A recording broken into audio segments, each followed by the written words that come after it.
One day, when the glory comes, it'll be eyes, it'll be eyes. Oh. One day, when the glory comes, we will be sure, we will be sure. Glory, glory, glory.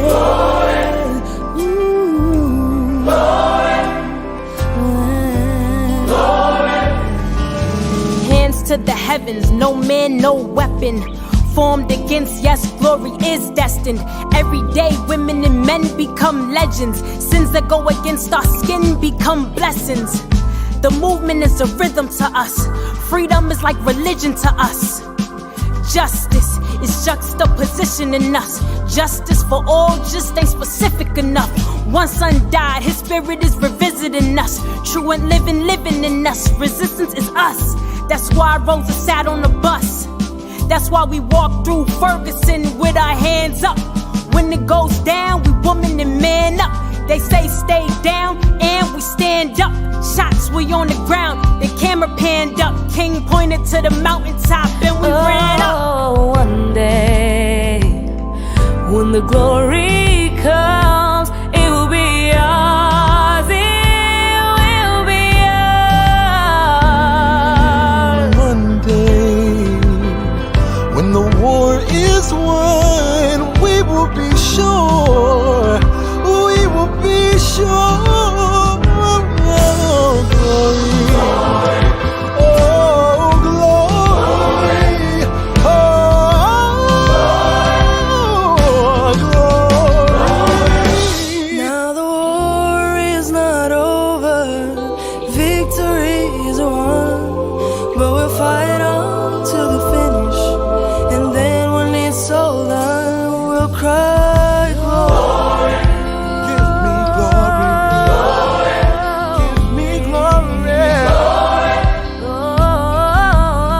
Give me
every man, woman, and child. Even Jesus got his crown in front of a crowd. They march with the torch, but we gon' run with it now. Never look back, we done gone hundreds of miles. From dark roads he rose to become a hero. Facing the League of Justice, his power was the people. Enemy is lethal, that king become regal. Saw the face of Jim Crow under that bald eagle. Watching our hearts beat through riots and hard fires and sirens and live wires. Blood on our black tires as we scream. Our era trying to look for the peace, clinging to every single belief that we needed to preach. Yes, we are the picket lines intertwined with our arms open. Churches that burned wild, the psalms that we all spoke with. Lives that we keep mourning, our voice and our own story. Malcolm, Martin, Sandra, Freddie, yeah, we are the glory like. One day, when the glory comes, it'll be ours, it'll be. Good evening, and thank you for joining us at Walls, where our pastor is the Reverend Dr. Darrell Scott Jr.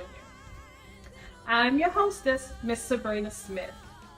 As we celebrate Black awareness and accomplishments, we will hear echoes of past, present, and future endeavors of the ministry here at Walls AME Zion Church.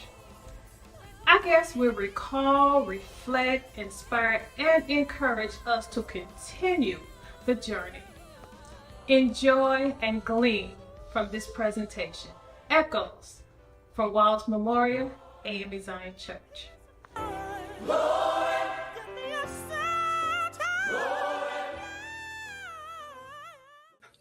Well, I can go back probably as far as the actual building out in Clawson Village. I don't remember a lot about going into it. I was approximately 5 years old, I think, when they started over at Walls Memorial, Mother Walls on Statesville Avenue. Mm-hmm. But the Mount Calvary Church was the name out in Clawson Village that I do remember. I did not live in the community, but did attend occasionally. Don't remember a lot about who was there, as I would have probably been 3, 4, and 5 years old out in that area. But starting around my age of, say, around 5, 6, I do remember being over on Statesville Avenue at Mother Walls. Mother Walls. That took us. I think I remember the earliest pastors as being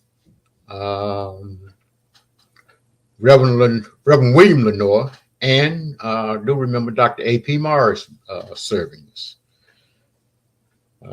Somewhere around my junior high school, just about probably going into high school, we were blessed to have Reverend Maxie Houston. That would have been around 1965. So he would have been the one who actually closed us out at Statesville Avenue also. He would have been the one who helped us get over on to Bancroft Street, which is our current home. Under Reverend Maxie Houston, we did have a daycare. That was one of his big ventures. That would have been around 1971, I think. The daycare served us well. Not only did it help us with the idea of helping the children in the community and in the church, but it was also beneficial financially to us in terms of helping meet our ministry goals and our financial obligations. After Reverend Houston would have been Dr. Jerry T. White. Jerry T. White. Dr. White came along in 1973, and he would have been a big boost to our Christian education department. He was real good with people, and I should say that about Reverend Houston too. He was a character, but he loved people.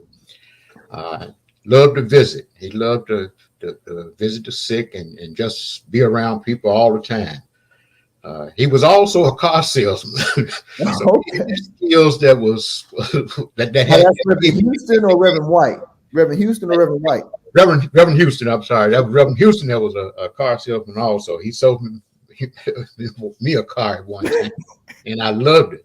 But I think that just transferred over to his gift of gab. He could talk up a storm. Dr. White, he was a very more administrative kind of person.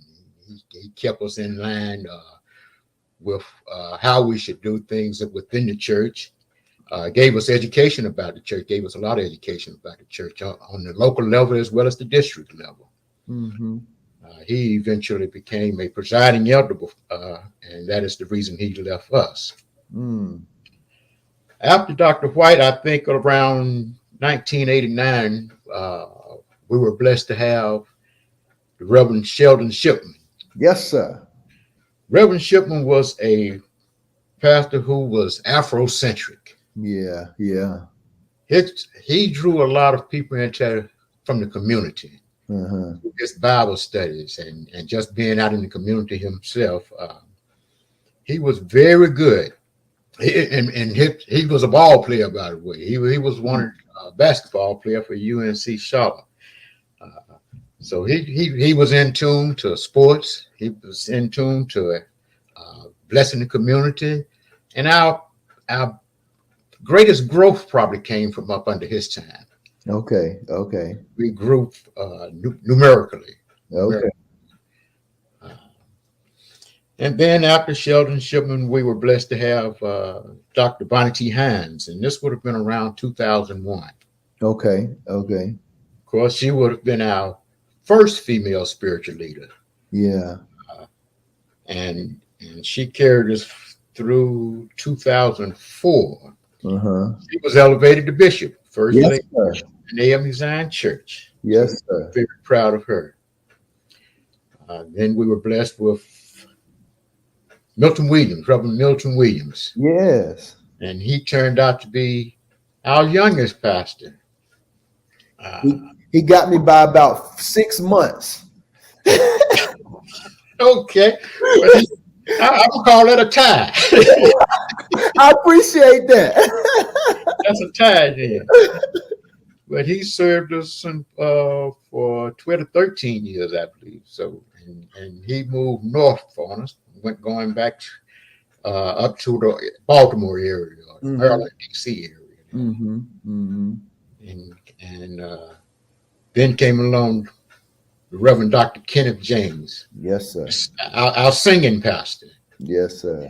Dr. James was one who loved youth. Yeah. And always said that we would not grow or would not have a church tomorrow if we don't have youth today. Yes, right. So we need to stay tuned to that and keep our youth in mind. That is the only way we can grow our church. We can't do it forever. So he brought that thing to us. Yeah. And then come along our next GOAT. How about that? And you, Reverend Dr. Darrell Scott Jr. Yes, sir. Look forward to great things from you. Yes, sir. Thank you so much.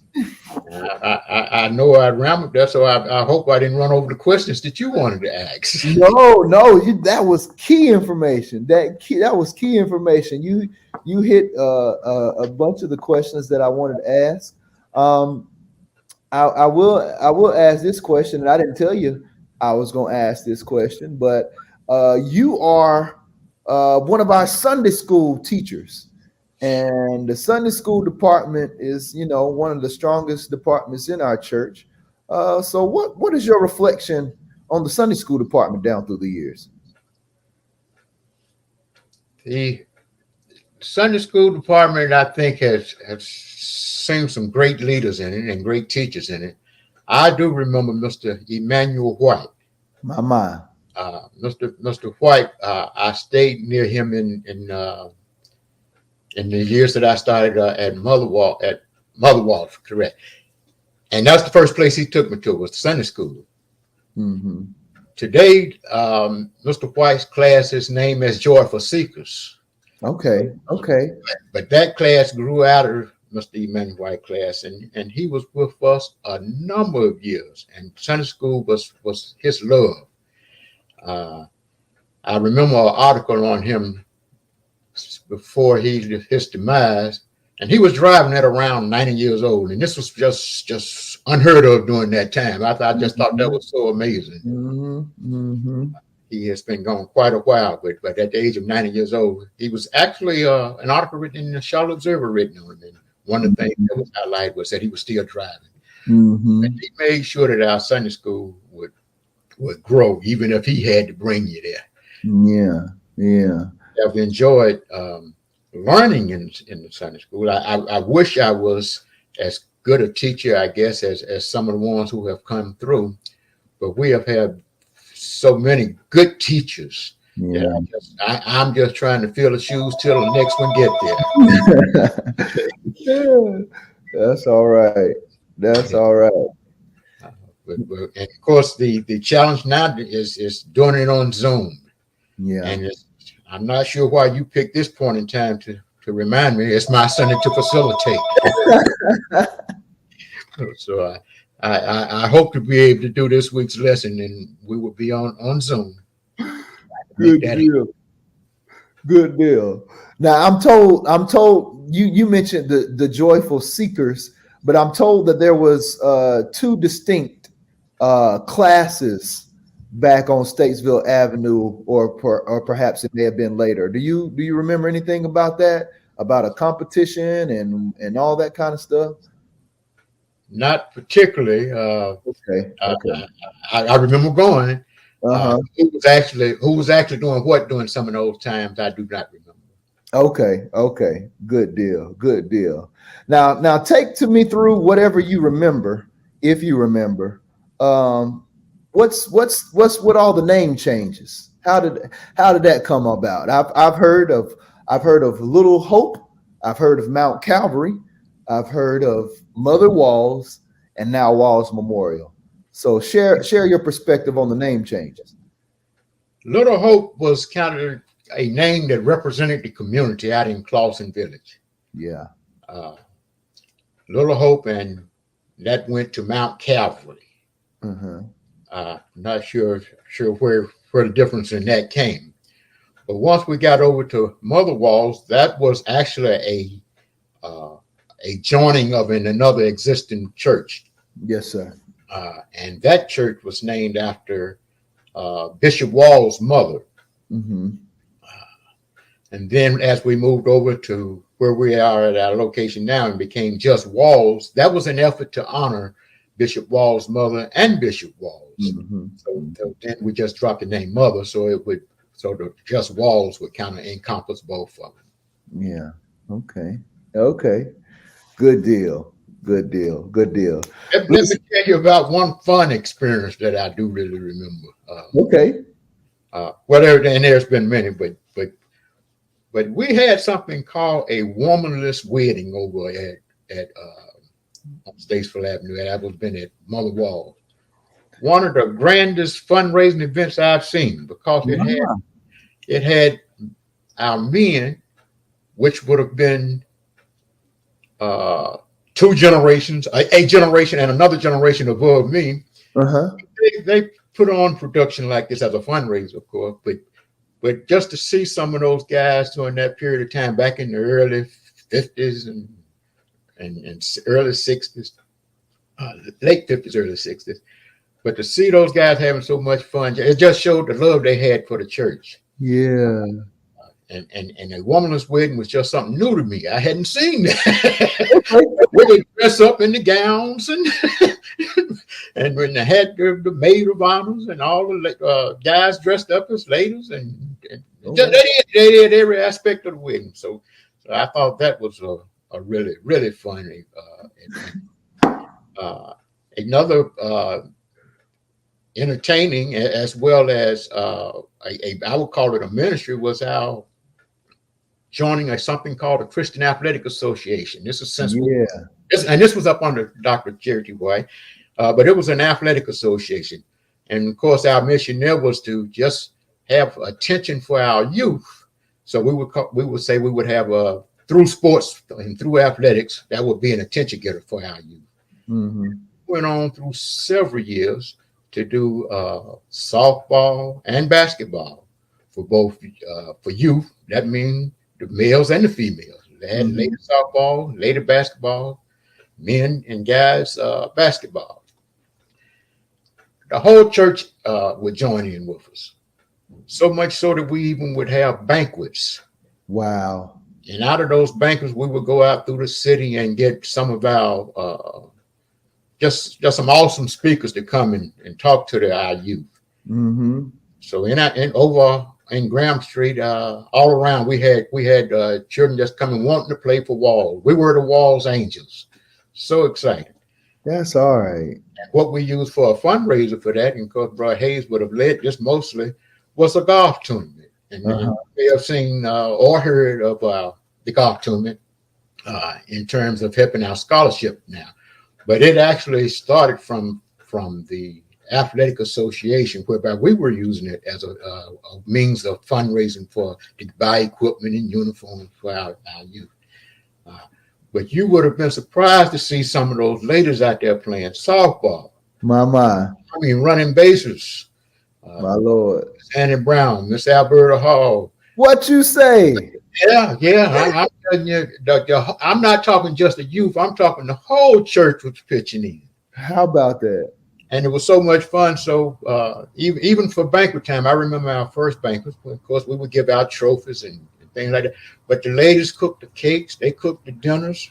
We went off site. We went over to Greenville Center and had this occasion and had speakers from around the high schools come in. They played golf with us. That was a captain course kind of a tournament. But we had a good support. I mean, you would have fitted right in on this one. On that golf play, and you would have found some challenge too. I hear you got the big stick, but I'm telling you would have had some challenges with you. These guys, we got some guys in town that had some just local clubs, and they really loved helping us out. I was so proud that we had so much help with that. And we kept that going a number of years, say from 1978 to maybe like 85 or something. But it was awesome. It was awesome. Wonderful, wonderful. That is awesome. That is awesome. Listen, Mr. Gibbons, you have been very generous with your time. Thank you so very much for your contribution to these conversations. And as we close, I didn't tell you that I was going to ask you or mention this as well, but you mentioned that you were still active, and I know firsthand how active you are in terms of the steward board and the finance committee and the ministry of kindness. But in your humility, you didn't mention your position as steward. So as we close, won't you just share how long and how many pastors you served as the preacher steward? Well, I think it started with not as the preacher steward, but I think Reverend Houston actually introduced me to the steward board as a member. And from that point on, Dr. White, he encouraged me to be my first term as the preacher steward. That continued through Reverend Sheldon Shipman, Dr. Bonnie Hines, and then the beginning of Reverend Milton Williams. My. So on the board, I guess, through the 7 ministers, but preacher steward was actually serving for at least 4 of those pastors. 4 pastors, and you would say what, 25 years, 35 years? I didn't try to count that, but okay. It's somewhere around that number. Okay. I think. Good. A wonderful time. It was educational, and it was pleasing to learn about Zion in doing so. Yeah. I would encourage everyone to take that opportunity. Yes, sir. Well, thank you again. For joining the conversation, and thank you for all that you continue to do to make the Walls Church a great church. And we pray God's blessings upon you. Thank you.